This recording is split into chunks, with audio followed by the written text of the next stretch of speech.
Hello guys, itong bahay na to na nilinis ko, laging pumupunta dito ang aking mga kapatid, mga pamangkin ko, mula nung malaman nila na dito ako nakatira. Yan makikita mo ang aking mga taniman. Yung luyang dilaw, yan ang tanim ko. Yan ang panggatong namin, yung kayakas. Yan ang mga tubo na para sa tubig, ayusin ko.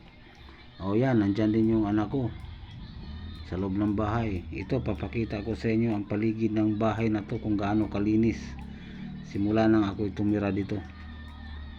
Yan, makikita niyo paligid. Papakita ko. CR namin sa labas lang kasi ang daan. Pag sa gabi, nakakatakot.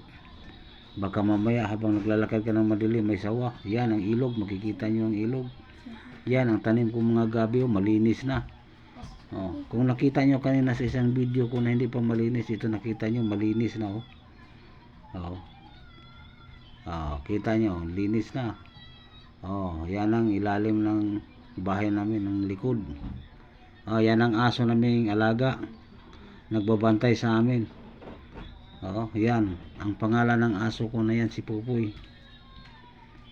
Yan, nakikita ninyo.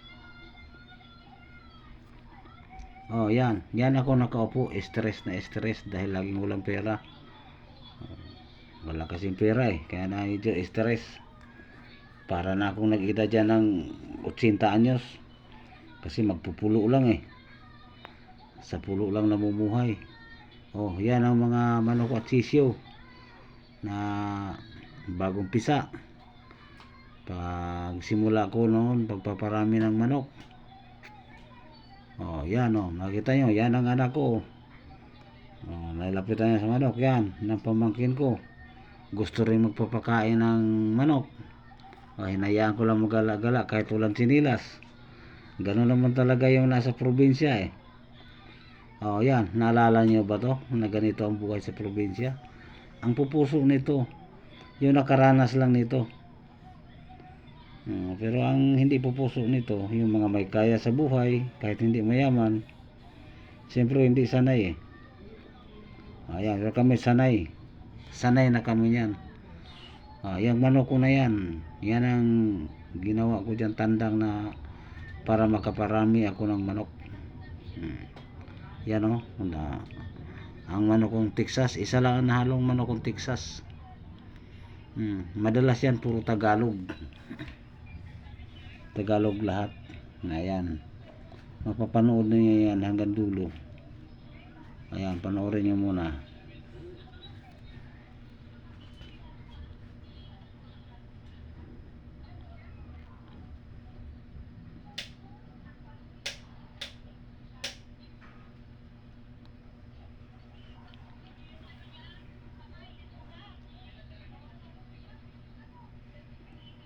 Yan ang manok kong Tagalog, yun ang inahin. Yan ang Texas. Medyo malaki-laki ng sisyo. Kaso lang, alagain. Okay lang. Normal lang talaga sa taong mahirap mag-sacrifice. Kasi kahit anong pagsikap namin, basta line up ka ng mahirap talaga. Hindi talaga angat. Tapos sabihin na lang ng nasa gobyerno, lalo na itong tauhan ng Bongbong Marcos, sabihin lang nila na tamad, kaya hindi umangat. Mali sila. Araw-araw kami nagtatrabaho, hindi kami umangat. Kasi ang aming produkto, bilihin, murang-mura. Pag bilihin namin, mahal na mahal. Pag sa amin bilihin, mura. Halos hingiin. Nasa tama ba yan? Wala sa tama yung pamumuno ng ating gobyerno. Kami ang nagsacrifice. Tulad yan yung manok ko na yan na organic, sinanay ko na lang pakainin ng mais. Kasi mahal ang bilihin na pampakain sa manok hirap maghanap ng pera. Ang tunay na nahirapan mga magsasaka. Kasi bago mo gagawin, maghahanda ka pa ng pang-abuno, lahat, pang-spray. Kung wala ka, di wala rin. Wala mangyari sa buhay mo. isa ka lang magsasaka. Kaya na yan, pinapakita ko sa inyo ang buhay probinsya, kung gaano kahirap.